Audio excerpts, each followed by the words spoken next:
నేను ఒకనకొకప్పుడు చిత్తూరులో సుందరకాండ చెప్పడానికి వెళ్ళా. ప్రారంభం చేయి సుందరకాండ అని సుందరకాండ పారవశ్యంతో చెప్పుకోవడం మొదలుపెట్టాను ఒకప్పుడు చిత్తూరులో. మీరు నమ్మండి నమ్మకపోండి, అక్కడ ఒక యజ్ఞం జరుగుతోంది. ఒక 3 రోజుల తర్వాత యజ్ఞం ప్రారంభమైంది. ఇలా ఇలా ఉన్నటువంటి కిటికీ అంటే ఏసీ ఎక్కువ ఎఫెక్ట్ అవ్వకూడదని అలా పెట్టారు వాళ్ళు. అందులోంచి ఏ ప్రాణి లోపలికి రాలేదు. నేను ఉపన్యాసానికి వెళ్ళి పారవస్యంతో చెప్తున్నాను రామాయణం. చెప్తుండగా అకస్మాత్తుగా స్టోర్స్లోంచి ఏదో మెటీరియల్ కావలసి వచ్చి ఒక ఆర్గనైజర్ ఎవరో 3 రోజుల క్రితం వేసేసిన తాళం, ఆ తాళం తీసి ఆయన అలా ఉండిపోయాడు గది ముందు.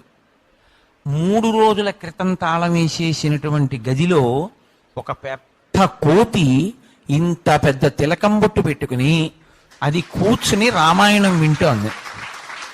అది తలుపు తీశాక కూడా అది గమనించలేదు, అది అలాగే వింటోంది.